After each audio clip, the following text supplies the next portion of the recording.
Thank you so much for joining me for this session. अस्सलाम वालेकुम sir. वालेकुम सलाम। सर मेरा एक क्वेश्चन है आपसे। जी जी पूछें। सर पाकिस्तान में इस टाइम डेथ रेशो क्या है और उसकी कॉजेज एंड इफेक्ट्स क्या है? जैसे कि मेडिकल स्टूडेंट्स बहुत ज़्यादा आजकल सुसाइड अटेम्प्ट कर रहे हैं, तो आपके नज़दीक सिर्फ मेडिकल स्टूडेंट्स सुसाइड अटेम्प्ट कर रहे हैं या ओवरऑल पाकिस्तान की? आप देखिए जी, आपने एक सवाल क्या खैर मुझसे दो पूछ लिए तो कोई मसला नहीं है। अच्छा, पहली बात तो ये कि पाकिस्तान में अगर हम डेथ रेशियो की बात करें तो हर 1 घंटे में एक सुसाइड करने वाला बंदा है अवेलेबल। 1 घंटे में एक फर्द, यस, 1 घंटे में एक फर्द सुसाइड कर रहा होता है। ये रिसर्चें बता रही है, अगर आप गूगल से जाके रिसर्च करें। दूसरी जो अहम बात है वो ये है कि पाकिस्तान में तकरीबन 15 से 35 फर्द वो होते हैं जो सुसाइड अटेम्प्ट करने के बाद जो डेथ की तरफ पहुंच चुके होते हैं। यानी एक रेशो बनती है डेथ की, तमाम अपना जो ओवरऑल डेथ की रेशो बनती है जो क्लिनिकल रिपोर्ट्स के मुताबिक ड्यू टू सुसाइड 15 से 35 अफराद सालाना हमारे सुसाइड अटेम्प्ट करके कामयाब भी हो जाते हैं, आई मीन्स के सुसाइड कर चुके होते हैं। इसी तरह से अगर हम ओवरऑल ग्लोबल की बात कर लें तो बैन अवी तौर पर ओवरऑल मुल्क के लिहाज से जो डेथ की रेशियो है वो 9.5 से 10.5% है तकरीबन, जबकि हर 1 लाख में से। जबकि पाकिस्तान में इसकी रेशियो थोड़ी सी कम है। पाकिस्तान की अगर हम बात करें तो इसकी रेशियो 8.9 से 9.8% तकरीबन। अब पाकिस्तान में कम क्यों है? पाकिस्तान में कम होने की काफी सारी वजूहात हैं। नंबर 1, हम लोग रिलीजियस पसंद हैं, सुसाइड को हम शरीयत में हराम करार दिया गया, ये वजह भी है। दूसरा, हमारी सोसाइटी में उस तरह से जो यूरोप में चीजें पाई जाती हैं, स्ट्रेस और स्ट्रेस हमारी सोसाइटी में कैसे नहीं होता। हमारे रिलीजियस अटैचमेंट जो होती है, अल्लाह की रात ने कहा जी आप लोगों के जिस्म पे आपका हक है तो आपने इसकी हिफाजत करनी है। और बहुत सारी ऐसे, मैंने हज़रत दाऊद की भी हदीस पढ़ी है कि जिसके मुताबिक आप लोग अपने जिस्म की हिफाजत करें। तो हमारे बहुत सारे इस्लामिक फैक्टर्स भी हैं, बहुत सारे कनात पसंद के फैक्टर्स भी हैं। तो इस अटैचमेंट फैक्टर की वजह से हम लोगों की शरह कम है। वैसे तो हमारे मुल्क गुर्बत का शिकार है, सुसाइड ज्यादा होनी चाहिए थे, लेकिन चूंकि हमारे आपके ख्याल में मर जाना चाहिए सबको? नहीं, मर नहीं जाना चाहिए सबको। मेरे ख्याल में हर बंदे को जीने का हक है और हर बंदे को जीना चाहिए, और हर बंदे को उसकी रिस्पॉन्सिबिलिटी है कि वो अपने मेंटल हेल्थ का ख्याल रखे। और जो लोग सुसाइड अटेम्प्ट करना चाहते हैं, हम उनकी क्या हेल्प कर सकते हैं? Being a mental health professional या फिर बीइंग अ साइकोलॉजिस्ट, एक बंदा जो सुसाइड की तरफ जा। अच्छा, एक और पहले इस बात को बताने से पहले मैं आपको मजे की बात बताऊं, तमाम बिग कंट्रीज में बोर्ड नुमाया होते हैं, बोर्ड लगे हुए होते हैं जिस पे लिखा होता है कि सुसाइड करने से पहले एक मरतबा हमसे राब्ता करें, please come at clinic before the suicide. हमें लगवाने चाहिए जी, मैं ये समझता हूँ। लेकिन अगर इस मुल्क में हमने इतनी जल्दी कुछ ऐसा किया तो अवाम को बड़े ही अजीब लगेगा।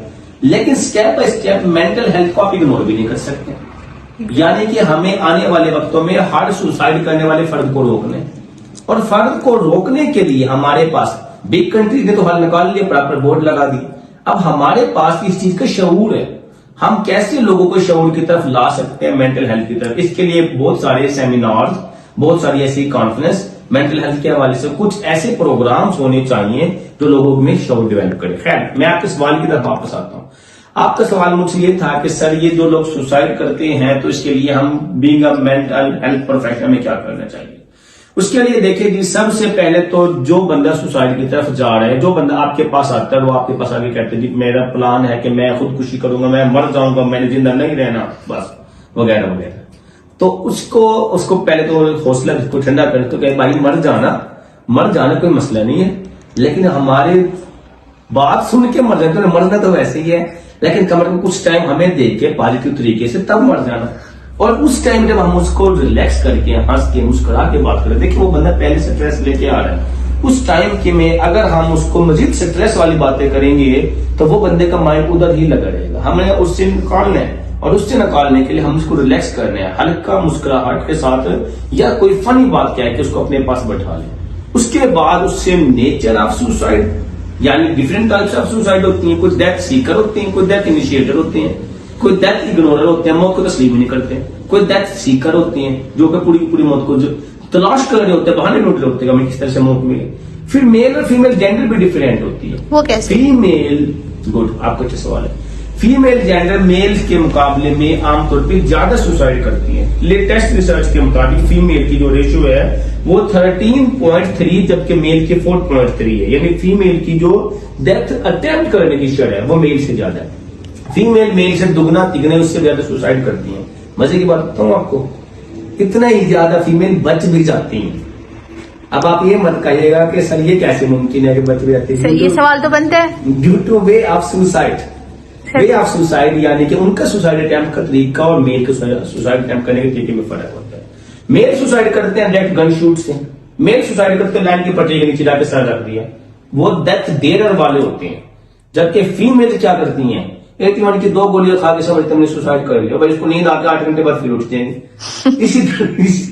इसी तरह से कोई ना कोई इस तरह से घर के अंदर एक्टिंग या फंक्शन ज्यादातर इस तरह से कोई ड्रामेटिकली सुसाइड कर रही होती है। कन्वर्जन ऐसे थोड़ा सा टच दे सकते हैं इसको, लेकिन प्रॉपर नहीं, क्योंकि फीमेल अपने आप को क्यों किस तरह की एक्टिंग करती है, फंक्शनल बनती है, क्योंकि हमदर्दी और मोहब्बत और एक्टिंग से। सर वही कन्वर्जन केस इसको ले सकते हैं, ऐसे कह सकते हैं कि हमदर्दी और मोहब्बत से मेरी सारी बातें मान लेंगे मेरे घर वाले, और जहां जहां मैंने जो बात करनी है घर वालों ने आमीन कहना है। और ऐसा क्यों होता है, क्योंकि बचपन से उसकी आदत होती है, जब वो शरारतें करती थी तो घर वाले उसको लाड़ प्यार करते थे। उसका माइंड यही अब तक होता है कि आज भी मैं अगर उसी तरीके से रहूं तो आज भी मेरे घर वाले मेरी बात को मान लेंगे। और सर आपके सामने कोई ऐसा केस हुआ है जिसको आपने डील किया हो, सुसाइड किसी ने अटेम्प्ट की हो या किसी की? तो बिल्कुल ऐसे ही है। एक वैसे तो मेरे पास सुसाइड केस और इस तरह की डिफरेंट साइकोलॉजिकल केस, सिर्फ सुसाइड तो ओवरऑल केस आते रहते हैं, लेकिन एक केस जो मुझे बड़ा ही यूनिक और बड़ा ही प्रोमिनेंट लगा है वो ये है कि एक मरतबा मेरे पास कॉल आई कि सर हमारे बच्चे ने सुसाइड कर लिया, प्लीज आप आके चेक करें। अच्छा, मेरी आदत है मैं कभी भी डायरेक्ट जाके पेशेंट्स को ऐसे डील नहीं करता, बस गया जी और पूछना शुरू कर देना ही। मैं सबसे पहले पेशेंट्स के वाइटल्स लेता हूँ, उसका ब्लड प्रेशर, उसकी पल्स ऑक्सीमीटर से उसकी ऑक्सीजन सैचुरेशन, उसकी पल्स रेट, उसकी respiratory rate, each and everything. जब मैं देखता हूँ कि वाइटल उसके नॉर्मल है तो केस तो फंक्शनल है, ये तो ड्रामेटिक केस है। ऐसा ही हुआ मेरे साथ, जब मैंने उसका प्रॉपर वाइटल लिए वो केस नॉर्मल था। नॉर्मल के बाद मुझे अंदाजा हो गया फंक्शनल है, इसको अपने तरीके से पूछना पड़ेगा साइकोलॉजिकल टेक्निक लगा के। मैंने सब घर वालों को कहा, मैंने कहा जी आप लोग 1 मिनट के लिए बात चलते हैं। वो उन्होंने कहा खैरियत है। मैंने कहा जी कुछ बातें पर्सनली पूछने की होती हैं तो महसूस मैंने कहा आप लोग बात चलें। वहां पे एक बंदा बैठा था, बाबा जी, कहते पुत्र मेरी ते लत्ता भी कपड़े च ने ते मैं भी लाज में बैठ जाना। मैंने कहा बाबा जी अक्सर बुजुर्ग ही काम ज्यादा खराब करते हैं ते तुसी स्ट्रेस ना दो इस माहौल नू ते तुसी भी बाहर आ जाओ ते तुसी महसूस भी नहीं करना। खैर मैं अब वहां पे जाके जब सबको बाहर निकाल दिया, मैंने बच्चे के कान में जाके पूछा, मैंने कहा बेटे सबसे पहले ये तूने इस तरह से एक्टिंग यानी एक्टिंग करके उसका बड़ा प्रॉपर स्टाइल था, मुंह से झाग निकाले हल्की हल्की और बिल्कुल जो है जैसे आप ऐसे कह फिट्स नहीं होता, फिट्स एपिलेप्सी के अंदर फिट्स पड़ती हैं, इस तरीके से उसकी एक्टिंग थी। बॉडी को उसने जो है बहुत ज्यादा सख्त किया होता मतलब। तो मैंने कहा सही सही बताओ, मैंने कहा बेटे मैं साइकोलॉजिस्ट हूँ, आपके ओरिजिनल बेस तक मैंने पहुंच जाना है, ऐसे नहीं बताओगे किसी और से पहुंच जाना है, तो मुझे बताया असल बात क्या है। उसने कहा रोता कहने लगा सर मां नहीं मन दी। मैंने कहा मां नहीं मन देते मां ने भी मना लियागी, और कौन नहीं मनदा? आखिर जी वो भी नहीं मन दी। मैंने कहा जी उन्हें भी मना लेंगे, वो है कौन? खैर मैं इसका नाम उठाना नहीं चाहूंगा, किसी की प्राइवेसी होती है, ठीक है। तो मैंने कहा जी खैर मैंने उसने मुझे उसका नाम तक बताया, उसने कहा फलां नाम है। मैंने कहा जी आपकी क्या लगती है? उसने बताया खानदान में से किसी से उसका अफेयर था, उस अफेयर या उस मोहब्बत की वजह से उस बंदे ने अपने घर के अंदर ड्रामेटिक सुसाइडल अटेम्प्ट्स ड्रॉ किया हुआ था। तो खैर जब मैंने उससे सारी बातें पूछ ली, उसके लड़के का नाम क्या है, उसकी एज क्या है, क्या करती है, आपका लिंक कैसे है, सारी बातें, तो मैंने बाहर आके उसकी मामा के सामने से मैंने इतना कहा, उस लड़की का नाम उठा के मैंने कहा जी उसको आप जानती हैं? आप यकीन करो चेहरे का रंग चेंज हो गया। पूछे क्यों? कि एक साइकोलॉजी ये कैसे मुमकिन है कि ये बंदा डायरेक्ट वहां तक पहुंच गया, ओरिजिनल बेस तक। भाई हम साइकोलॉजिस्ट हैं, कुछ टेक्निक ऐसी होती है। सर उसका स्ट्रेसर यही था तो आपको उसी पे पहुंच रहा था ना? बिल्कुल ऐसे ही है। फिर ये भी डिपेंड करता है कि हमें डिफरेंट नेचर में, डिफरेंट कंडीशन में डिफरेंट साइकोलॉजिकल टेक्निक लगानी पड़ती है। Exactly. ये तो केस समझ में आ रहा है ना आप लोगों के। कुछ केस वो होते हैं डिफरेंट साइकोसिस डिसऑर्डर्स के, या कुछ ऐसे केस जो कि स्किज़ोफ्रेनिया की तरफ जाने वाले, या बाइपोलर डिसऑर्डर्स के, जो केस को आप अंडरस्टैंड ही नहीं कर पाते, उसके लिए हमें साइकोलॉजिकल टेक्निक लगानी पड़ती है। खैर, जब मैंने सारा कुछ पूछ लिया, उसके वालिद को मैंने बताया, तो उसके वालिद को मैंने कहा जी एक बात याद रखें कि ये बच्चा दोबारा सुसाइड करेगा। उसके वालिद तो खैर बहुत ज्यादा परेशान, उसने कहा जी दोबारा भी सुसाइड करेगा? मैंने कहा जी हाँ दोबारा सुसाइड करेगा, लेकिन इसके बचने के मैं आपको तरीके बता सकता हूँ। उसकी वालिदा बड़ी खुश हुई, रिलैक्स हुई, मुतमईन हुई। भाई बंदा बड़ा कैलिबर लेवल वाला है, जो कम से कम अपने केस तक भी पहुंच गया और अगले हल भी मुझे बताने लग रहा है। ट्रीटमेंट भी बता दिया जी, ट्रीटमेंट भी बता दिया। अब मैं उसने कहा जी इसकी सुसाइड की तो आपने रीजन मुझे क्लियर कर दी, क्योंकि इसने मुझे रात से झगड़ा किया इस बात पे कि मैं फलान आली शादी करनी है, तो मैं शादी नहीं करनी। तो भाई शादी बंदा कर लेते हैं, मैंने कौन सा मना किया है, मैं कौन सा दरमियान में टांग अड़ा रहा हूँ, लेकिन तरीकेकार होते हैं उस एज को माइंड में रख के बच्चे को आपने वो डायरेक्शन देनी होती है। याद रखें, मैट्रिक लेवल का बच्चा, एफएससी लेवल का बच्चा या बच्ची जिसकी तकरीबन मैट्रिक लेवल के 9th क्लास का बच्चा, 9th में आप 4 अप्रोक्सीमेट ऐड करें, तकरीबन एज बनेगी 13 ईयर। 13 ईयर से लेके, या आप ऐसे कह लें कि 19 ईयर तक, जो ये टीन एज है, इस एज में सबसे ज्यादा सुसाइड हो रहे हैं। और इस एज में सुसाइड होने का रीजन यही है कि इंसान को परमानेंट लव हो जाता है। अब परमानेंट लव क्या चीज है, वो टाइप्स ऑफ लव के वो एक अलग से हमारा, हम किस नेक्स्ट उसमें आपको बताएंगे, किस नेक्स्ट इवेंट के अंदर, क्योंकि अभी अब टॉपिक तक वापस आते हैं कि इंसान की जो पहली मोहब्बत होती है उसमें वो किसी की जान ले सकता है या अपनी जान दे सकता है या दे सकती है, क्योंकि उसमें मोहब्बत इंसान पे गालिब आती है। दूसरी में तो मोहब्बत गालिब नहीं आती बल्कि इंसान गालिब आता है। खैर, बात हमारी थोड़ी जो चेंज हो रही है, अपनी बात की तरफ वापस आते हैं। तो जैसे ही ये सीन मुझे क्लियर हुआ तो मैंने उसके वालिद को बताया, मैंने कहा जी इसको बचाने का तरीकाकार ये है कि आपने इसके सामने दोबारा ये बात नहीं करनी कि बच्चा हम आपकी शादी वहां नहीं करेंगे, बल्कि आपने तो यही कहना कि हम आपकी शादी वहीं करेंगे, लेकिन कुछ ख्वाब है हमारे, उसको पूरा करें। और वो ख्वाब ये है कि आप पहले कमाएं, रिजक रोजगार की तरफ जाएं, घर बनाएं, मकान बनाएं, उलझा के रखें उसको। जैसे आप लोग उसको उलझा के रखेंगे, ऑटोमेटिकली वो बच्चा वर्क देगा आपको, आउटपुट देगा आपको, अपना पॉजिटिव रिस्पांस देगा आपको, अपने प्रोडक्टिव काम करेगा। और 4 से 5 जैसी उसकी एज थोड़ी सी ज्यादा होनी है, ऑटोमेटिकली या तो लड़की ने कोई कपड़ा मचा देना, अगर आप नहीं चाहते शादी हो उसकी, या लड़के की तरफ से कोई ना कोई कमी बेच आ जाती है, या कोई एक बंदा उसमें से ना कर देता, क्योंकि फिक्र हमारे शुरू में हमारी अट्रैक्शन ज्यादा होती है, वक्त के साथ साथ पैसे कम हो जाती है, वक्त के साथ साथ हमारी कम हो जाती है। तो ऐसे ही होते हैं, जब मेल फीमेल जब 3-4 साल उसको लटका के रखे ना कि खैर है कर दे, हो जाएगी, तो वो लटकाना है असल में ना करना ही तो बच्चे को डिस्टर्ब कर सुसाइड तक लेके जा रहा है। ना नहीं करते, इनडायरेक्ट ना करें ना, डायरेक्ट ना करें। क्या इन बच्चों को हम आपके मुताबिक ही करेंगे, इनडायरेक्ट उसका मतलब नहीं है, लेकिन बच्चे क्यों शो करवा रहे हैं? अगर बच्चों के सामने मतलब ये आज आपने क्लियर कर दिया कि जो माँ बाप बच्चों को लटका रहे थे ना, अब वो लटकेंगे नहीं।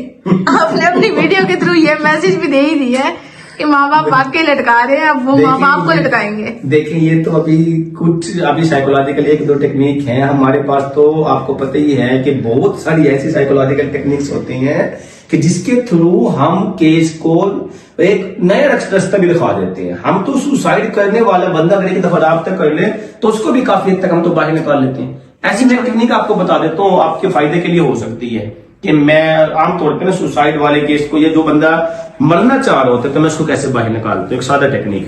ठीक है, तो डिफरेंट अगर मैं टेक्निक्स में जाऊंगा बात लंबी हो जाएगी। तो उसका तरीकाकार ये है कि मैं एक बंदा मेरे पास आता है, मैं मर जाऊंगा, क्यों मर रहा है? डीप अपना महरूमी, एहसास नाकामी, कोई गलती, कोई खता, कोई नाकामी। ठीक है, अब मैंने क्या करना है, वो जिस गलती खता के वजह से मर रहा है, मैंने एक पेज लेने हैं, उसको कहना है ठीक है जी, आप इस पेज के ऊपर जो है ना वो बात लिखें जिसके से आप मरना चाह रहे। जैसे उसने लिख दिया मोहब्बत में नाकाम है, मैंने लिख दिया मोहब्बत में नाकाम है। ठीक है जी, मैंने पेज को उतार दिया। उसके बाद मैंने कहा जी आप मुझे ये बताएं कि आपके पास घर है, आपके पास मकान है, आपके पास माँ बाप है, आपके पास बहन भाई हैं, आपके पास दोस्त हैं। मैंने इस तरह से जो अल्लाह की दी हुई नेमतें हैं वो गिनवाई है उसको, वो गिनवाई उसको। और उसके बाद गिनवाई नहीं सिर्फ उसको, वो लिखने के बाद उसको मैंने दिया पेज। मैंने कहा अच्छा आपने ये पेज याद करना है। वो पेज याद करके जो बातें मुझे सुनाने और बताने में कामयाब हो जाए, वो उनके लिए जीना चाहता था। लेकिन अभी क्यों मरना चाह रहा है? क्योंकि वो जो वक्त स्ट्रेस है एक चीज का, वो उसके माइंड पे हावी हो रहा था। और याद रखें, लाइफ नेम ऑफ कलर्स, जिंदगी रंगों से भरी पड़ी है। बिल्कुल। लिहाजा अगर एक रंग मध्यम हो जाए तो कभी उस रंग के पीछे पूजने को खत्म नहीं किया करते। मुझे उम्मीद है कि ये बातें आपको समझ में आ